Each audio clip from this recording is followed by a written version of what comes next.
नमस्कार. 30 डेजसाठी हेल्दी मील्समध्ये आज आहे 13वा दिवस. व्हिडिओ टाकायला खूप जास्त लेट होते कारण आज उपवास होता. पण आज मी जी भाजी करणार आहे ती बऱ्यापैकी लोकांना नक्कीच आवडत असेल आणि ती तुम्ही हेल्दी फूड किंवा डाएटमध्ये नक्कीच खाऊ शकता. इथे मी बेसिक गोष्टी टाकल्यात फोडणीमध्ये. त्यानंतर कांदा टोमॅटो टाकला, छानपैकी परतून घेतला, तो व्यवस्थित लवकर शिजण्यासाठी त्याच्यामध्ये मीठ टाकलेलं आहे. ही भाजी तुम्ही कशा पण पद्धतीने करा तरी चांगलीच लागते. त्यानंतर मी 5 ते 6 मिनिटासाठी वाफेवरती शिजवली. त्याच्यामध्ये घरातले बेसिक मसाले टाकले. शक्यतो माझ्या जेवणामध्ये लाल तिखट जास्त संपतं.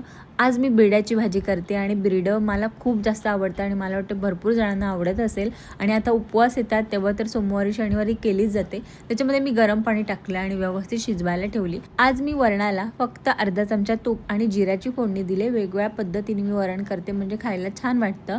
तुरीची डाळ आणि वाल म्हणजेच बिरड ह्या दोन्ही गोष्टींमध्ये भरपूर सारं प्रोटीन असतं आणि वालामध्ये लोहसुद्धा असतं. तर इथे आज मी चपाती केले. तर बघूया आपल्या ताटामध्ये काय. तर बिरडं आहे, एक चपाती आहे, एक वाटी भरून वरण आहे तुरीचं, त्यानंतर सॅलॅड पण आहे आणि आज छोटी वाटी मी राईससुद्धा घेतला कारण उपवास सोडायचा होता. आणि हा जो पापड आहे तो आपण डाएटमध्ये किंवा हेल्दी फूडमध्ये खाऊ शकतो. तुम्हाला इन्फॉर्मेशन पाहिजे असेल तर कमेंट करा. बाय.